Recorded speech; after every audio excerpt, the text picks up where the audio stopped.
j'étais entouré de plusieurs personnes, mais je n'étais pas capable de connecter pour le vrai. Donc ça faisait en sorte que je me sentais seul, moi. Je me sentais tout seul au monde, personne ne pouvait me comprendre, malgré le fait qu'il y avait plusieurs personnes autour de moi.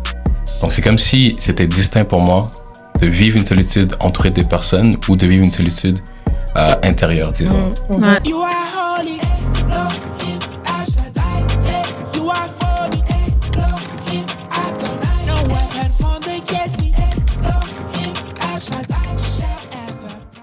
À la lumière, bienvenue dans son émission Holy Generation. Aujourd'hui, on va parler de la solitude. Pour cela, on ne voulait pas que tu sois seule avec une personne. Donc, nous sommes les 4 présents. Mais la solitude, salut, on veut nous saluer, effectivement. On salue les deux. Les uns est très poli, ils vous saluent, mais les filles sont comme, non, on ne veut pas saluer. C'est comme, et même, vous voyez que les gens se sentent seuls devant la caméra. Mais non, salut. Salut, hein. Super. Parce que la solitude, ben, c'est un sujet important qu'on va un peu expliquer, développer à la lumière de ce que le Seigneur nous a révélé et de nos expériences. On va laisser les hommes commencer. Honneur à toi. Yes. Donc la solitude, de base, c'est quelque chose que moi, j'ai expérimenté beaucoup dans ma vie. Et c'est comme si Dieu m'a fait comprendre qu'il y avait 2 types de solitude que j'ai vécues. Une solitude où ce que je faisais face à une isolation, que j'étais tout seul dans mon coin, j'avais pas vraiment d'amis. Et j'aimais ça, être dans ma chambre, écouter des animés. Mais à travers ça, j'ai aussi vécu une solitude où ce que j'étais entouré de plusieurs personnes, mais je n'étais pas capable de connecter pour le vrai. Donc ça faisait en sorte que je me sentais seul, moi. Je me sentais tout seul au monde, personne ne pouvait me comprendre, malgré le fait qu'il y avait plusieurs personnes autour de moi. Donc c'est comme si c'était distinct pour moi de vivre une solitude entourée de personnes ou de vivre une solitude intérieure, disons. Donc c'est un peu ça, la solitude que j'ai expérimentée. Et à travers ça, c'est comme si, dans sa bonté, Dieu m'a sorti de ça et maintenant je peux comprendre ça et aider les personnes qui vivent ce genre de trucs-là. Est-ce que, je me permets, est-ce que c'est quelque chose qui te faisait souffrir quand tu te sentais seul? Parce que tu disais que tu as aimé ça. Mais est-ce que tu sentais aussi un vide? Ah, je sentais vraiment un gros vide. OK. Parce que je retournais chez moi des fois et j'avais personne à qui parler. Et j'étais souvent renfermé sur moi-même. OK. Et dans mes pensées, des pensées qui étaient négatives, des pensées qui n'étaient pas vraiment saines. Et l'aspect que j'aimais, c'est l'aspect que j'avais pas besoin de partager ça à personne, que je vivais ça tout seul. Mais tout l'aspect de souffrance, c'était vraiment lourd parce que quand tu es tout seul et t'as personne à qui te tourner, ça revient tout sur tes épaules. Donc, il y avait vraiment quelque chose de brisé, de malsain à l'intérieur de moi. Alors, c'est profond. Puis, je trouve, en même temps aussi, il peut y avoir la facette pour les personnes un peu plus solitaires. Moi, j'étais une personne très solitaire avant. Donc, j'ai pas vraiment... Même si j'étais seule, ça me blessait pas. Mais arrivé à un moment donné où j'ai senti comme la deuxième solitude que tu nommais, où tu te sens seule, et je l'ai senti et ça m'a fait un mal de ouf. Mais j'avais pas compris. Des fois, c'est la solitude, ça peut être, ben, tu sens que tu as besoin peut-être d'amis, tu as besoin d'une famille, tu as besoin de mentors, tu as besoin peut-être d'un compagnon ou une compagnon, dépendamment de ton sexe et tout. Mais je sais que j'avais pas réalisé à l'époque, c'est qu'avoir ces besoins-là, c'est normal. Tu vois, c'est sain. Et moi, quand j'avais ces besoins-là à l'époque, ben, j'étais comme, ça m'énervait. Genre, j'essayais d'étouffer ça parce que je pense qu'à l'intérieur de moi, je pense qu'il y avait aussi des incompréhensions de me dire, soit je suis pas digne ou j'ai déjà essayé, ça n'a pas marché, au lieu d'activer ma foi, de croire que, ben, si je prie, je demande à Dieu ces choses que lui-même a instauré, a placé, ben il allait me les donner aussi. Donc ça aussi, il y a peut-être ce besoin de prendre conscience que quand ce besoin-là vient, au lieu de chercher à le balayer, de juste venir l'analyser et de l'exposer à Dieu. Amen. Je trouve que c'est vraiment un très bon point parce que moi, pour ma part, j'ai la conviction que la solitude n'est pas dans le plan de Dieu éternellement. Comme tu l'as dit, ça peut être par exemple comme le Seigneur peut t'appeler à une saison particulière de solitude, soit parce qu'il veut que vous développez plus votre intimité, mais le fait de ressentir constamment de la solitude, ce n'est pas le plan de Dieu. C'est vrai. Ne me demandez pas pourquoi est-ce que je dis ça. Pourquoi tu dis ça? Vas-y. Donc, pourquoi est-ce que je dis ça? Je pense qu'on a plein d'exemples dans la Bible d'ailleurs, qui prouve que ce n'est pas bon pour l'homme d'être seul. Et ça vient vraiment comme de Genèse. On sait qu'au début, le Seigneur avait créé Adam. Il avait donné vraiment... Déjà, dans le jardin, le Seigneur n'a pas créé un jardin vide. Il a mis des animaux. Il a mis Adam. Et même quand après Adam a ressenti le besoin d'avoir une aide, Dieu a dit qu'il n'est pas bon que l'homme soit seul. Et lui a fait Ève. Donc, une aide semblable. Quand Jésus est venu sur terre pour nous sauver, pour faire son ministère, il n'a pas fait le ministère seul. Il s'est entouré pas d'une personne, pas de 2 personnes. Il a eu jusqu'à 12 disciples qui l'ont aidé dans ses missions. Et même après, il a encore appelé 70 autres disciples pour venir faire la mission avec lui. Pour dire que même dans le plan du Seigneur, même dans le plan de Jésus, la solitude, ce n'est pas le chemin auquel il nous appelle. Quand les disciples partaient, ils partaient deux par deux. Donc, le Seigneur veut toujours qu'il y ait une présence. Il est d'abord avec nous tout le temps, mais il veut encore qu'on ait des aides extérieures. Donc, pour parler vraiment de tout ce qui est communion fraternelle et tout. Donc, c'est vraiment comme ça que je vois que la solitude n'est vraiment pas dans le plan du Seigneur pour nous. Amen. Mais c'est là qu'on voit une différence entre la solitude et l'isolement.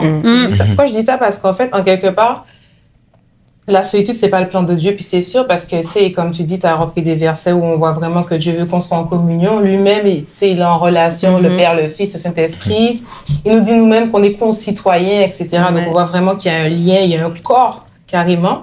Mais ça veut pas dire que tu peux pas connaître un moment d'isolement dans ta journée. Tu sais, par exemple, Christ, quand il allait prier, il allait à la montagne, il avait son moment où il s'isolait, mais il s'isolait parce qu'il était déjà en communion avec d'autres personnes qui venaient s'isoler. Mais la solitude, c'est vraiment un piège dans lequel tu es dedans tout le temps, pendant... Ça peut prendre des années. Mais là où c'est plus compliqué, c'est quand tu aimes la solitude. Moi, ça a été mon problème pendant des années. Je pense que c'est encore mon problème à l'heure actuelle parce que comme moi, j'ai vécu le rejet quand j'étais en tout mon primaire. Là. Le primaire, je sais pas comment on dit ici, mais c'est de l'âge... Primaire aussi. Primaire aussi. Ouais. Et je me suis habituée à me suffire à moi-même, de me contenter de moi-même. Donc, avec le temps, je me suis sociabilisée, puis j'ai plein d'amis, etc. Mais j'ai des réflexes encore de personnes qui est bien seule, puis qui s'habituent à être seule. Mais ça reste un piège parce que c'est vraiment pas le plan de Dieu, puisque Dieu nous appelle à être en communion.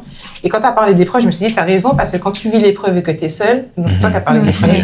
Quand tu vis l'épreuve et que tu es seule, là, c'est compliqué. Parce qu'on sait que Jésus est le berger, il faut qu'il y ait un troupeau qui marche ensemble, puis c'est le diable, justement, qui se sert de ta solitude, de l'isolement pour te faire sortir du troupeau, puis devenir... Ben, t'es en danger quand un mouton ou une brebis est hors du troupeau. C'est là que les loups peuvent venir attaquer. Donc, c'est là que tu te rends compte qu'au final, c'est vraiment pas le plan de Dieu d'être seul tout le temps. Vraiment, vraiment. Puis il y a ce verset qui dit « Deux valent mieux qu'un, car si l'un tombe, l'autre le relève. » Tu vois, c'est là où il parlait aussi beaucoup, Elisabeth, de la notion de pas être seul. Parce que c'est vrai, quand tu es seul, ou tu as le sentiment, parce qu'il y a aussi le fait que tu peux t'entourer, mais tu te sens seul. Quand tu te sens seul, ben, c'est plus facile de tomber dans l'abattement parce que tu dis... Je suis pas bien, qui va me relever, qui va me redresser? Mais quand tu prends conscience non seulement qu'avec Christ en nous, on n'est jamais seul, parce qu'il dit, je ne t'abandonnerai point, je ne te délaisserai point, c'est pas juste pour Josué, mais c'est pour nous aussi. Mais tu prends conscience que, waouh, le Seigneur va me relever, et le Seigneur aussi prend plaisir à utiliser des hommes et des femmes pour relever les gens aussi et se soutenir mutuellement aussi, là. Donc, la question que j'ai envie de vous poser, c'est comment sortir de la solitude? Parce qu'une fois que tu as constaté que tu es dans la solitude, il faut mettre en place des stratégies pour sortir de la solitude. Est-ce que vous avez, ou peut-être toi, Eliezer, qui a vécu la solitude, est-ce que tu as mis en place des stratégies pour sortir de ça? Qu'est-ce qui t'a aidé à sortir de ça? Moi, personnellement, c'est Jésus-Christ lui-même qui est vraiment venu me prendre de cet endroit de solitude pour me faire comprendre ou pour me faire expérimenter, cet amour qu'il a pour moi qui fait en sorte que je me sens pas seul. Parce que comme tu l'as dit, on n'est jamais seul avec Jésus. Donc j'ai compris qu'avec lui, je ne suis pas seul. Alors j'ai été complet par lui, tout d'abord. Et par après, j'ai eu une saison d'isolement, comme tu as partagé, où j'ai passé, je pense, un mois et demi à la maison, presque chaque jour en train de lire la Bible et tout. Et ça a raffiné mon identité en Christ, mais je ressentais le besoin de m'entourer de chrétiens de mon âge. Donc j'ai prié pour le Seigneur, j'ai prié au Seigneur qui me dirige ou qui mette des jeunes chrétiens dans ma vie. Et j'ai découvert une jeunesse. Et arrivé là-bas, c'est comme si Dieu a fait les connexions facilement. J'ai pu être extraverti, connecter avec eux, prendre les steps de aller me présenter aux gens, les parler, pas rester dans mon coin. Et littéralement dire hey, salut, je nous vois la jeunesse. Mon nom c'est Lisa. Et à partir de là, dans mon peu de courage que Jésus m'a donné, j'ai pu créer des relations vraiment saines. Et maintenant, quand je vis des saisons un peu plus de solitude, ils sont là pour moi, ils m'épaulent et ils m'appuient en prière. Ou juste le fait qu'on se parle continuellement, ça crée un sentiment de ok, je suis pas vraiment seul, j'ai une communauté avec moi, j'ai des frères. Amen. Donc, Amen. c'est un peu ça, moi, comment je suis sorti de ça. Amen. C'est vraiment un très beau témoignage. Ça prouve déjà qu'on peut sortir de la solitude avec Jésus-Christ. Et ce que je voudrais comme rajouter de ce que j'ai compris dans ton témoignage, c'est que c'est comme le Seigneur travaille en nous et avec nous. Amen. Amen. À chaque fois qu'on se sent seul, disons-nous que c'est de venir dans la présence de notre papa et puis de lui dire, Seigneur, je me sens vraiment seul. De ne pas accepter de se sentir seul. Parce que comme tout à l'heure, Priscilla le disait, ce n'est vraiment pas le plan du Seigneur. Et quand on est seul, l'ennemi peut nous envoyer plein de pensées, plein de pièges. Donc, je dis, Seigneur, je ne veux pas être seul et j'ai besoin de ton aide. C'est le Seigneur qui va maintenant trouver les moyens pour nous apporter quelqu'un. Souvent, quand on ouvre les yeux, on peut se rendre compte qu'il y a tellement de belles personnes que le Seigneur a mis autour de nous. Moi, j'ai 3 belles personnes ici avec moi sur la table en passant. Donc, le Seigneur nous met vraiment de belles connexions, de belles amitiés, des personnes qui peuvent nous aider, surtout nous soutenir dans la prière. Donc, c'est vraiment de reconnaître déjà l'état de solitude dans lequel on est et de dire au Seigneur, j'ai besoin de ton aide. Seigneur, aide-moi à sortir de cette solitude parce que ce n'est pas ce à quoi tu m'appelles. Donc, c'est vraiment ce que je peux ajouter. Amen. C'est important aussi de comprendre que c'est une grâce d'être en communion. Parfois, la solitude, on l'a subie parce qu'on a été trahi, on a été rejeté, peu importe la raison. Puis tu te protèges en t'isolant. Mais en fait, moi aussi, c'est Jésus qui m'a aidé à communier. Avant, je suis sortie de l'isolement en grandissant et tout ça. Et puis vraiment, j'ai connecté avec du monde, mais j'avais encore des réflexes de protection, d'aller dans mon coin, je survivrai seule, j'ai pas besoin des autres. Je suis forte. Même pas, je partais du principe que les gens ne pourront pas solutionner mon problème. Je me disais, eux, ils vont rien m'apporter, je vais être dans mon coin. Mais en fait, je me suis rendu compte, parce que Dieu m'a amené à aimer les autres, c'est ce qui m'a fait encore plus chercher la communion. C'est vraiment l'amour des autres, surtout j'aime la communion de l'Église, qui m'a fait réaliser la grâce que c'est d'être en communion avec les autres. Est-ce que j'ai eu des épreuves sur le plan humain? Bien sûr. J'en ai eu beaucoup même. Parce qu'on a tous des caractères différents et tout. Mais j'ai jamais renoncé à ce lien que j'ai développé avec ces personnes-là et tous les autres liens que je vais développer. Parce que je me suis dit, il y a une grâce qu'on peut même pas mesurer d'être en lien et d'être connecté avec des personnes. C'est juste, il n'y a pas de mots pour décrire ça. On fait un corps, on forme un corps. Amen. Et peut-être qu'on va garder quelques réflexes ou des fois on va ressentir cette solitude, mais c'est une famille dont on parle. C'est pas juste des gens qui vont te parler. C'est que tu vas créer un lien. Il y aura vraiment une famille. Puis cette famille, elle est vraiment disponible pour toute personne vraiment qui suit Jésus, parce que Jésus est la tête. Puis les chrétiens, c'est le corps. C'est une communauté, qu'on le veuille pas, une fois qu'on entre dedans là. Il y a vraiment un corps, mais celui qui permet la connexion avec le corps, c'est la tête. C'est vraiment et c'est magnifique parce que moi, ça a transformé mon caractère. Parce que quand t'es seul, tu changes pas. C'est ça, tu changes pas, t'es pas challengé. Et j'ai découvert des caractères, des fois, je me dis, c'est un délire ce caractère. C'est waouh, quoi. Moi aussi, je suis un délire aussi. Mais ça m'a transformée parce que je voulais garder ces liens-là. Et je deviens une meilleure personne avec ces personnes. J'apprends la patience, j'apprends à plus les aimer. Je suis challengée tous les jours. Amen. Donc, je suis plus heureuse finalement. Amen, amen, amen. Je dirais même aussi que on se rejoint un peu dans ça, je pense, toi et moi. J'avais beaucoup plus d'amis garçons. Puis à un moment donné, j'avais pas d'amis filles, vraiment, j'avais 0 que j'identifiais comme une fille. Et j'étais tannée de la testostérone, je voulais un peu la féminité, là, tu sais, à un moment donné, t'exposes ta situation, puis personne n'écoute tes émotions. J'exagère. Mais j'ai prié aussi, comme toi. J'ai demandé à Dieu, je me rappelle, dans ma petite chambre de résidence, j'ai prié, Seigneur, je veux des amies filles. Et j'ai confié ça à Dieu, donc c'est pour ça que j'aime aussi le fait qu'il y a un travail d'équipe. Il y a Dieu et il y a nous.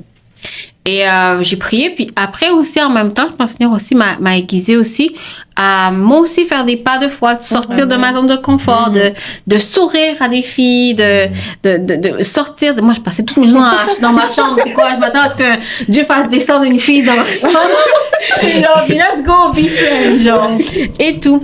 Donc, j'ai appris aussi à sortir, au lieu de tout le temps refuser les invitations, j'ai commencé à participer à certains groupes et tout, puis des gens que, oui, à la base, je me serais dit peut-être non, ou des gens avec qui j'ai commencé à servir aussi à l'église, ben au fur et à mesure, ben il y a eu des affinités qui se sont créées. Et quand tu penses un peu à Jésus, au début, ses disciples, c'était des disciples, c'était des serviteurs, c'est des gens qui servaient ensemble le Père. Tu vois? Mais, et un peu comme on peut commencer avec quelqu'un où on sert tous ensemble, Dieu, dans une église ou peu importe. Mais au fur et à mesure, ben, ça peut devenir des amis par les relations. C'est pour ça que Jésus dit après, je ne vous appelle plus mes serviteurs, mais mes amis. Donc, il y a comme ce pas aussi qu'on doit faire, nous aussi, de se dire, ben, je fais un pas de plus. Puis je pense aussi pour les gens qui se disent, ben, j'ai fait ce pas-là. Mais elle a foi aussi que Dieu aussi agit aussi. Qu'il agit puis qu'il va te donner. Et soit pas j'aimais, off caméra, c'est que tu me disais, sur le fait de pas confesser qu'on est seul. Pas confesser tout le temps, il y a personne pour moi. Non. Et même s'il pouvait sembler qu'il y avait personne, Dieu est avec toi et cette parole est véritable. Et Dieu, il donne des amis. Il a créé la relation David, Jonathan. Il a donné Adam, Ève. Il a donné des mentors. Élisée a eu Élie. Dieu pourvoit toujours. Amen. Et c'est en se basant sur ces exemples-là qu'on peut prier puis dire, Seigneur, tu as fait ça pour telle personne dans la Bible. Tu es le même Dieu. Je crois que j'ai la valeur. Tu m'aimes du même amour que Jésus. Qu'est-ce que tu ne peux pas me donner? Donc, je pense qu'il y a aussi ça aussi à faire comme exercice un peu dans notre cœur. Ben, c'est l'importance de proclamer des choses. De proclamer la faveur, l'héritage de Dieu. Amen. Puis en fait, quand tu dis « je suis seul », tu es en train de proclamer une identité. Tu peux être seul par conséquence, tu vois. Tu vis une saison de solitude. Mais quand tu dis « je suis seul », tu dis qui tu es. Mais tu peux très bien vivre la solitude et dire « aujourd'hui, je n'ai personne autour de moi, mais Seigneur, toi, tu as pourvu. Amène à moi la faveur que tu promets dans ta parole. » Je vais même dire, ça vient quand tu dis, quand tu proclames « je suis seul », tu es en train de t'associer avec le diable par rapport au mensonge parce que Dieu dit que tu n'es pas seul. Et tu vis les conséquences de qu'est-ce que c'est d'être seul. La Bible dit que deux valent mieux qu'un, car si l'autre le relève. La Bible dit que si deux chats s'y ponnent 10 000, un c'est 1000. Donc, en même temps, en déclarant des choses, tu t'attires des choses dans ta vie. Et je pense pour une personne qui a confessé ça tout le temps, ben, elle doit se repentir aussi. Et dire, Seigneur, je demande pardon d'avoir confessé ça dans ma vie. Je crois que tu pourvois pour cette saison, que même si peut-être c'est une saison d'isolement, comme un peu dans le désert, ben je crois que dans ce désert, un peu comme Osée, dans ce désert-là, tu parles à mon cœur et tu m'appelles, je pense, ma bien-aimée ou tu m'aimes, quoi. Même dans le désert, je suis là. Et la Bible nous montre l'exemple clair qu'il y a personne, même pas personne dans la Bible qui est dans le désert tout seul. Donc, genre, toi, t'es pas si particulier au point où tu te laisses tout seul. Donc, vraiment, il y a des choses à renoncer. Mais c'est pour ça que c'est important de dire « montre-moi ». Oui. C'est super important de dire « montre-moi » parce que des fois, tu sais, le Seigneur est tellement incroyable. Dieu en réserve des choses qu'on peut même pas s'imaginer pour nos vies. C'est-à-dire qu'on a saisi une partie. Puis c'est important de réaliser que c'est déjà là. C'est peut-être pas le temps parfois, mais de dire, Seigneur, montre-moi qui sont mes amis, montre-moi qui est mon époux, qui est mon épouse. C'est vraiment de demander à Dieu de voir ces choses ou d'emmener à toi ces choses-là, parce que c'est déjà là. Toi, ce sont des promesses là qui sont dans la parole de Dieu. Amen. Et pour rebondir ce que tu viens de dire, pardon, tout à l'heure même quand tu parlais de... Souvent, c'est bien de voir aussi le bénéfice d'avoir des personnes autour de soi. Parce que souvent, l'isolement peut être dû à des blessures. Ça peut être dû au fait que je vais rencontrer des gens qui sont différents de moi. J'ai peur que peut-être ces personnes, ça ne va pas passer et tout. Personne n'est comme toi. Franchement, là, personne n'est comme toi. Et le Seigneur, justement, a donné à chacun sa personnalité. Donc, le truc, c'est pas d'avoir peur des différences, mais c'est de, comme tu dis, dire, Seigneur, montre-moi les personnes qui sont autour de moi. Et tu vas te retrouver à apprécier la particularité que chaque personne a autour de toi. Et puis, ça nous aide à grandir. Comme on dit, 100 personnes, en fait, les autres sont comme un miroir. Le Seigneur a mis les autres aussi pour qu'ils soient un reflet, un miroir. Donc, si tu restes tout le temps seul, il y a des défauts que tu ne verras pas. Il y a des aspects de ta personnalité que peut-être le Seigneur veut travailler. C'est au travers des autres que tu vas voir. Donc, rester seul, c'est aussi comme ne pas vouloir que le Seigneur travaille en toi au travers des autres. Tellement vrai. C'est vrai. Alors que les autres sont aussi un moyen par lequel le Seigneur nous forge, par lequel lequel le Seigneur nous transforme. Donc, ils font aussi une part de ce que le Seigneur fait en nous, sur terre. Donc, c'est vraiment ça aussi, ne pas avoir peur des différences, ne pas vouloir se mettre seul. On a été blessé, oui, tout le monde, je pense qu'ici a été blessé, mais c'est de dire, Seigneur, guéris-moi et aide-moi à refaire confiance, à ne pas rester dans ma solitude juste parce que j'ai été blessé, parce qu'il y a tellement plus que les autres peuvent m'apporter. Donc, c'est juste ça aussi. La solitude, c'est pas une solution. Non. Parce que des fois, on s'isole. Oui. Parce que, t'es dans un groupe qui t'a blessé ou parce que t'as vécu des choses. Mais la solitude, c'est pas une solution à quoi que ce soit. L'isolement, c'est important pour la consécration avec Dieu, mais la solitude n'est pas une réponse à un problème. Peu importe ce que tu traverses, tu peux prendre du temps pour toi, mais si tu cherches la solitude pour pouvoir avoir la réponse, c'est vraiment pas le plan de Dieu. Donc, parfois, c'est des réflexes qu'on peut avoir, mais c'est pas les bons. Les bons réflexes, oui. Vraiment. Puis moi, je dirais que même, exemple, on a parlé de 2 différents types de solitude, que l'aspect que tu te sens seul te bloque à voir qui est autour de toi. Que vu que tu es concentré sur « Ah, je me sens si seul », tu n'es pas capable de réaliser qui est vraiment autour de toi. Et là, où ce qui est important, tu as partagé de demander à Dieu qui te montre, qui te dévoile. Et ça commence, je pense, à partir de là, d'enlever ce sentiment de solitude. Et après, tu vas réaliser « Ah, finalement, je n'étais pas seul. Il y avait des personnes autour de moi. C'est juste moi qui n'étais pas capable de connecter de cette façon-là. Vu que je me sentais seul à un certain moment. Vraiment. Tellement vrai. Dieu pourvoit toujours pour chaque saison. Amen. Chaque saison, Dieu pourvoit. Il faut juste comme tu as dit, genre, ouvrir ses yeux et être reconnaissant. C'est au lieu de se dire, oh non, mais je suis pas mariée. Oh non, mais tu sais, moi, je suis pas contente avec mon père. Oh non, moi, j'ai pas... OK, c'est vrai que ça affecte, c'est pas pour minimiser, OK? C'est vraiment pas pour minimiser. Mais il y a une autre façon où Dieu a pourvu. Amen. Mais si ton regard est fixé sur un aspect, tu vois pas toutes les autres choses qu'il fait.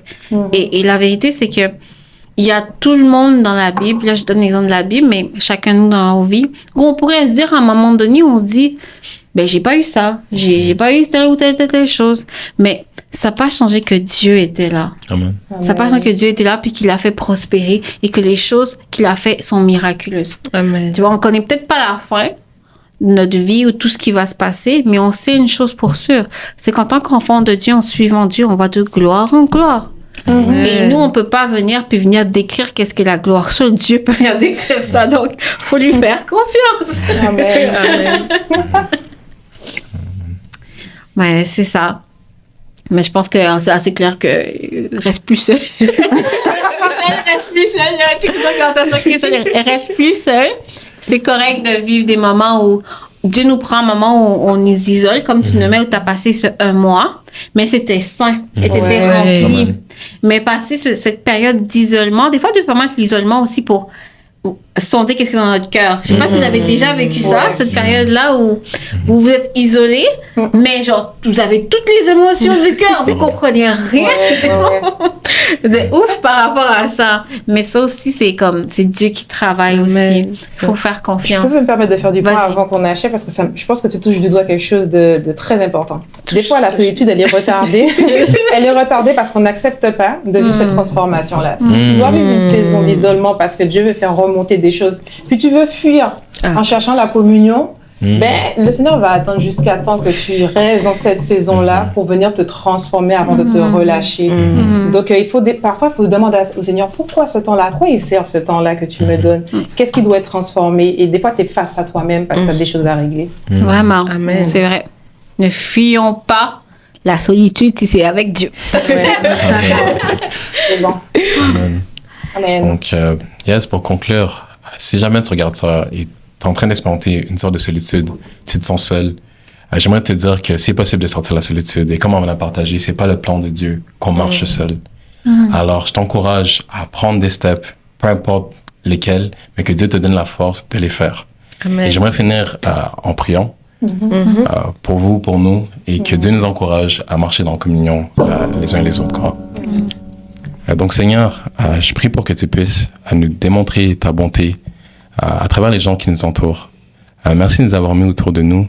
Et nous, Seigneur, à juste les aimer et les apprécier dans notre vie. Tu ne nous appelles pas à marcher seul, tu ne nous appelles pas à être seul, à toujours être isolé, parce que tu as tellement pourvu autour de nous des personnes merveilleuses. Alors, je prie pour que s'il y a des personnes qui regardent ça présentement, qui se sentent seules, que tu puisses venir régler ça, que tu puisses venir travailler dans leur cœur et le libérer de tout ça, Seigneur.